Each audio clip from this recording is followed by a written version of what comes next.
JKR അക്കാഡമിയിലേക്ക് എല്ലാവർക്കും ഒരിക്കൽ കൂടി സ്വാഗതം. പ്ലാന്റ് അസിസ്റ്റന്റ് ഗ്രേഡ് 3 പരീക്ഷയ്ക്ക് തയ്യാറെടുക്കുന്ന ഉദ്യോഗാർത്ഥികൾക്ക് വളരെ പ്രധാനപ്പെട്ട ഒന്നാണ് ലെറ്റർ റൈറ്റിംഗ് എന്ന് പറയുന്നത്.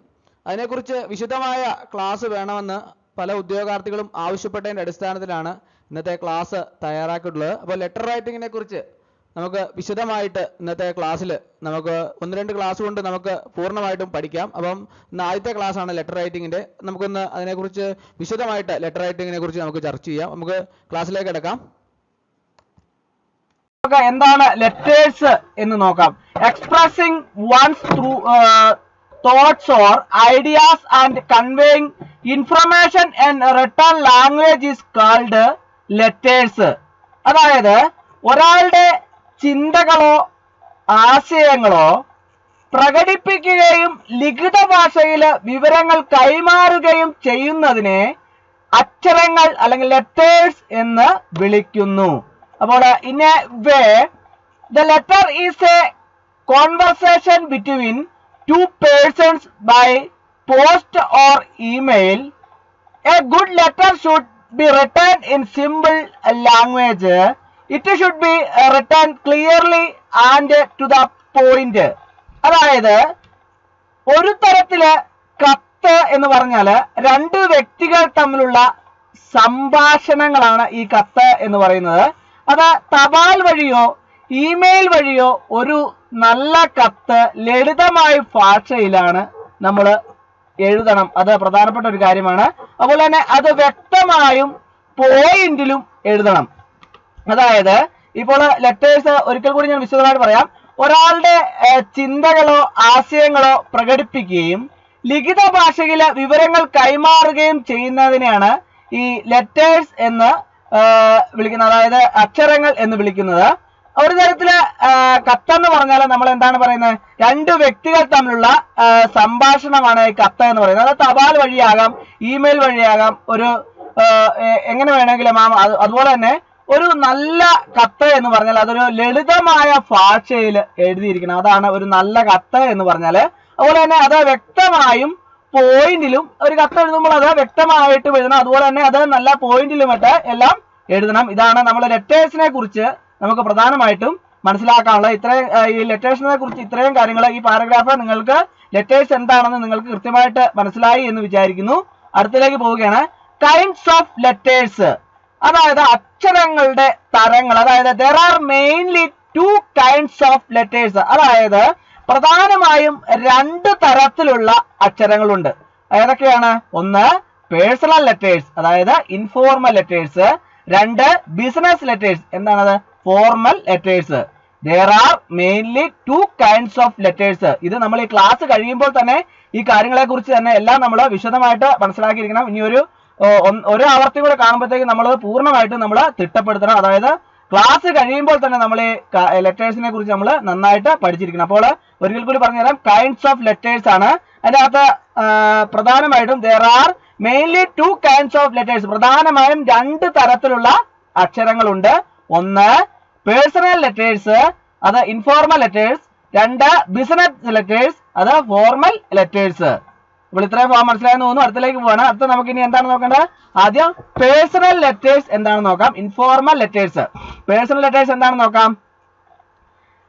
These are letters written to friends and relatives, invitations, felicitations on achievements, conveying condolences etcetera.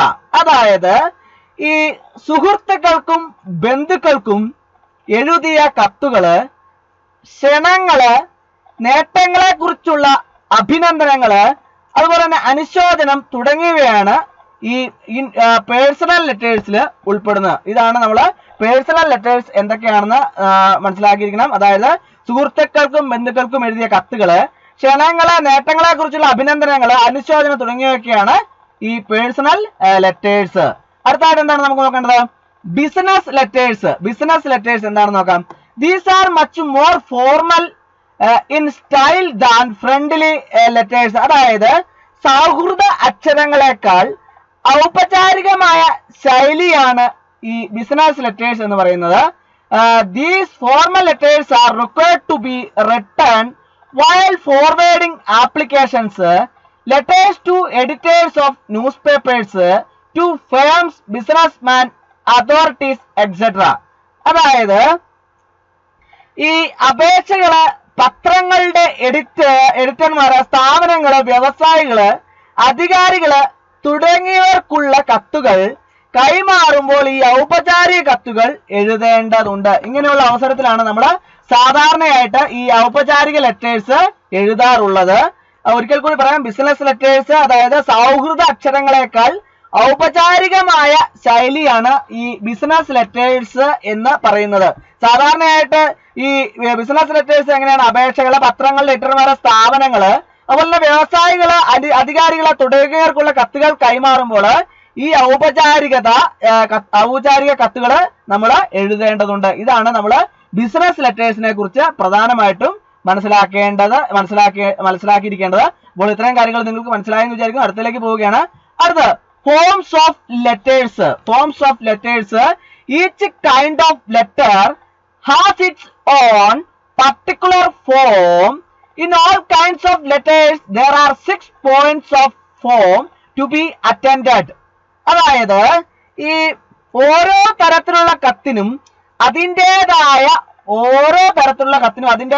പ്രത്യേക രൂപമുണ്ട്. അതായത് എല്ലാ തരത്തിലുള്ള കത്തുകളിലും 6 പോയിന്റ് ഓഫ് ഫോം ഉണ്ട്. അതായത് ഈ വെറുതെ നമ്മൾ ഒരു കത്ത് എഴുതിയാൽ പോരാ, ആ കത്തിന് അതിൻ്റെതായ പ്രത്യേക രൂപമുണ്ട്. അത് നമ്മൾ പ്രത്യേകമായിട്ട് മനസ്സിലാക്കിയിരിക്കണം. നമുക്ക് നമ്മൾ ചുമ്മാ വെറുതെ ഒരു കത്ത് എഴുതുന്നതായിട്ട് നമ്മൾ ഒരിക്കലും ചിന്തിക്കുക. നമ്മളൊരു കത്ത് എഴുതുമ്പോൾ എന്തൊക്കെ കാര്യങ്ങൾ അതിൻ്റെ അകത്ത് ഉൾക്കൊള്ളിച്ചിരിക്കണം അത് നമ്മൾ കൃത്യമായിട്ട് മനസ്സിലാക്കിയിരിക്കണം. അത് കൂടാതെ തന്നെ ആ ഓരോ പോയിന്റ് അനുസരിച്ച് 6 പോയിന്റ് ആണല്ലോ, ആ 6 പോയിന്റും വിശദമായിട്ട് തന്നെ നമുക്ക് പഠിക്കേണ്ടതുണ്ട്. അപ്പൊ ഇന്ന് നമുക്ക് ആ 6 പോയിന്റും എന്തൊക്കെയാണ്, അതായത് ഓരോ തരത്തിലുള്ള കത്തുകൾ എഴുതുമ്പോൾ അതിൻ്റെതായിട്ടുള്ള പ്രത്യേക രൂപങ്ങളെ കുറിച്ചും എല്ലാ തരം കത്തുകളിലും 6 പോയിന്റ് ഓഫ് ഫോം ഉണ്ട്. ആ 6 പോയിന്റ് ഓഫ് ഫോം എന്തൊക്കെയാണെന്നും നമുക്ക് ഇന്ന് മനസ്സിലാക്കാം. അതിനുശേഷം ഓരോ പോയിന്റും നമുക്ക് അടുത്ത ക്ലാസ്സിൽ വിശദമായിട്ട് പഠിക്കുകയും ചെയ്യാം. ആ ഒന്നാമത്തെ പോയിന്റ് എന്താണ്?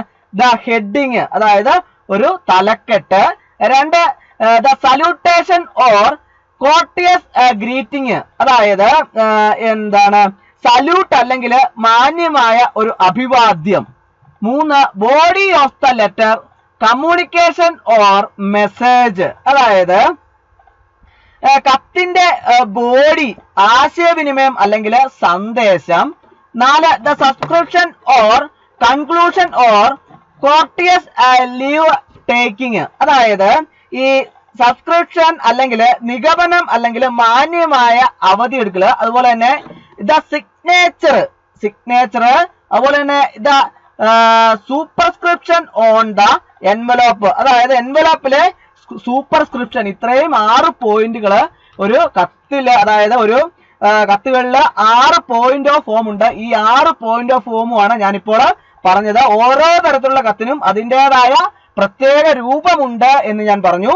അപ്പോൾ എല്ലാത്തരം കത്തുകളിലും ഈ 6 പോയിന്റ് ഓഫ് ഫോം ഉണ്ട്. ഈ 6 പോയിന്റ് ഓഫ് ഫോം കുറിച്ച് നമുക്ക് വിശദമായിട്ട് നമുക്ക് അടുത്ത ക്ലാസ്സിൽ പഠിക്കാം. അപ്പോൾ ഇന്നത്തെ ക്ലാസ്സിൽ പറഞ്ഞ കാര്യങ്ങളെ ലെറ്റേഴ്സ്, അതുപോലെ തന്നെ ലെറ്റേഴ്സിനെ 2ആയിട്ട് തിരിച്ചിരിക്കുന്നു. പ്രധാനമായും 2 തരത്തിലുള്ള അക്ഷരങ്ങളുണ്ട്. ഒന്ന് പേഴ്സണൽ ലെറ്റേഴ്സ്, 2 ബിസിനസ് ലെറ്റേഴ്സ്. രണ്ടും വിശദമായിട്ട് ഞാൻ പറഞ്ഞു. അതുപോലെ തന്നെ ഫോംസ് ഓഫ് ലെറ്റേഴ്സിനെ കുറിച്ച്, അത് ഫോംസ് ഓഫ് ലെറ്റേഴ്സ് നമുക്ക് വിശദമായിട്ട് തന്നെ നമുക്ക് അടുത്ത ക്ലാസ്സിൽ നമുക്ക് ഇതിന്റെ ഓരോ ഭാഗത്തെ കുറിച്ചുമുള്ള, അതായത് heading, salutation or courteous greetings, അതുപോലെ തന്നെ body of the letter, communication or message, the subscription or conclusion or courteous leaving taking, the signature, the സൂപ്പർസ്ക്രിപ്ഷൻ on the envelope. ഇത്രയും കാര്യങ്ങളെ കുറിച്ച് എല്ലാം തന്നെ വിശദമായിട്ട് നമുക്ക് അടുത്ത ക്ലാസ്സിൽ പഠിക്കാം. അപ്പോൾ ഇന്നത്തെ ക്ലാസ് എല്ലാവർക്കും ഇഷ്ടമായി എന്ന് വിചാരിക്കുന്നു. ക്ലാസ് ഇഷ്ടമായി ലൈക്ക് ചെയ്യണം, ഷെയർ ചെയ്യണം, സബ്സ്ക്രൈബ് ചെയ്യണം, പരമാവധി എല്ലാവരിലേക്ക് എത്തിച്ചു കൊടുക്കണം. ഒരിക്കൽ കൂടി നന്ദി പറഞ്ഞു നിർത്തട്ടെ. നന്ദി, നമസ്കാരം.